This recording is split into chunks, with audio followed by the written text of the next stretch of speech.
Hey guys, just the last couple of days, the name Mars Argo has become a lot less obscure on the internet. Mars Argo was the antecedent to Poppy or That Poppy, a name that's now relatively famous as a recording artist, media darling, etc., and a name and career that was launched by Titanic Sinclair as her not-too-covert Svengali figure. Don't want to here on YouTube. Anyway, look guys, as of this moment, this story has been covered by various mainstream media outlets. I just saw Cosmopolitan magazine covered it. How many readers of Cosmo have heard of Mars Argo or That Poppy? I don't know. Not so surprisingly, TMZ covered it, and TMZ, known as TMZ to you Americans. My girlfriend's rolling her eyes at my pronunciation. The letter is Z, people. Anyway, so TMZ covered the story and posted the legal documents online, and then a number of YouTube channels have been poring over the details of those legal documents. The alleged details of the breakup between Titanic Sinclair and the allegation that basically when Titanic Sinclair started working with this new artist, being marketed as Poppy, that he stole the intellectual property of creative process. He stole creative elements from Mars Argo, whom he'd been working with immediately prior to that time. Their careers had been intertwined, as well as their love lives up to that point. Now, as of this moment, you get only one side of the story. You get the allegations from Mars Argo, especially as they're stated in those legal documents. And you may be wondering, well, what about a response from That Poppy and Titanic Sinclair? My reason for making this video is to draw your attention to something I haven't seen anyone else mention, which is that we really already have a response from That Poppy and Titanic Sinclair. To some extent, they always knew that this was coming. And Titanic, I think, responded true to his art school dropout sensibilities, true to his sort of very peculiar, caustic sense of humor, by creating a parallel world within Poppy's fictional universe. So just as today everyone is complaining that Poppy is a sort of soulless, mechanical, second-rate imitation of Mars Argo, within Poppy's world, he then created the character Charlotte. Charlotte being a soulless, mechanical, second-rate imitation of Poppy. And they played out a story arc in quite a series of videos. Most of those videos have now been deleted from Charlotte's channel, but the ones that were on Poppy's channel are still up, so you get bits and pieces of the story. But they played out a story arc where Charlotte and Poppy were friends, and then they have a kind of rivalry and jealousy, and each is accusing the other of imitation, saying, you're imitating me, no, you stole this from me, etc. Sort of back and forth question of who is imitating who. And the friendship deteriorates, and the fictional character Charlotte somewhat loses her mind, goes off the deep end, etc., etc. This was played out in various ways. I think today it should be very obvious to anyone that this was a satire, not just of like the entertainment industry in general or common tropes within musical acts. This was very specifically a satire of the relationship between Titanic Sinclair and Mars Argo, between Poppy and Mars Argo. And I think they laid these tracks down because they knew one day this train was going to catch up with them and roll on over. I think they knew this controversy was coming.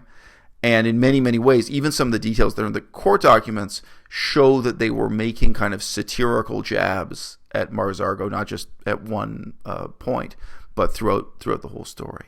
So to give you an example, within Poppy's channel, you can see one short video called Charlotte is Copying You.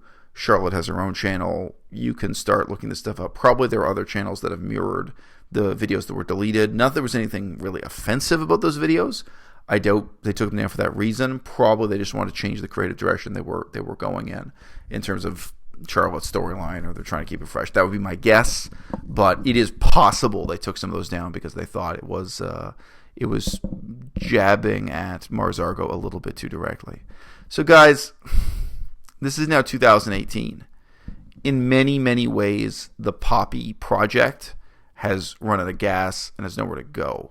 The quality of the music is garbage, and it has almost always been unmitigated garbage. I would say specifically her track, just titled Money, had life to it. I mean, it was kind of like pop hip hop. It wasn't really conventional. It was very different from all of the other songs. A little bit closer to a rap music vibe, if you can call a white robot in designer clothes rapping. I mean, if it's rap music, it's just barely rap music. But what are we going to say? It's not, I don't know. I don't have any other genre I can put it into.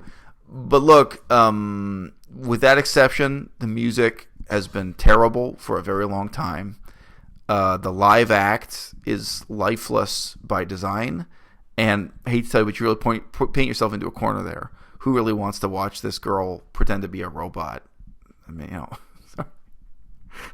If you think the TV show Westworld has run out of gas after one season, in Westworld only some of the characters are robots, right? Like, this is really a problem. When the main character of your drama is an emotionless robot, you really got problems. An emotionless robot who talks to her friend the plant. I mean, how far are you going to go with this? But I would really say the genius behind it, the spark of genius, the life in the Poppy project from the beginning really was the sense of agony over the breakup between Mars Argo and Titanic Sinclair. In many ways, this was the world's most twisted and self-indulgent revenge project for this guy against his ex-girlfriend. And yeah, he did have this new model dress in exactly the clothes of his ex-girlfriend and make songs directly kind of pointing the finger at his ex-girlfriend. He recorded some under his own name, and some of them were projects done with Poppy. He made all these kind of videos reflecting on what I presume was his heartbreak and sense of disappointment in losing his ex-girlfriend and then losing all the energy and work he put into that creative project. They were obviously trying to build a future together, and all that came to a sudden halt. And then there was this little bit of energy in terms of satire, social commentary. And, you know, he was satirizing the recording industry as a whole, the entertainment industry as a whole. There are various ways in which it used to have a bit of a satirical edge. But I got to tell you, Titanic Sinclair, I think he ran out of edge a little bit too quickly for his own good. And after a pretty early point, he had nothing more to say under that heading. So, you know, from the very start of the project, they knew that what they were doing, it's not just that it set them up for a conflict with Mars Argo.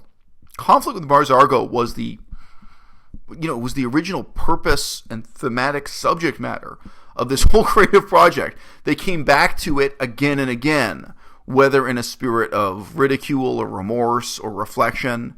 This was in many ways the yeast, the leaven that made the bread rise for this project. It's all they had going on. And then beyond that, a really kind of limited, cynical veneer of trying to poke fun at, you know, the experience they were having in Los Angeles, the entertainment industry a little bit generally. And at this point, I mean, you know, that's how it started, and this is how it ends. Obviously, there's money to be made in trying to keep the ball rolling with Poppy. It may be they reinvent it, take it in a new direction, et cetera, et cetera. Maybe. I don't know.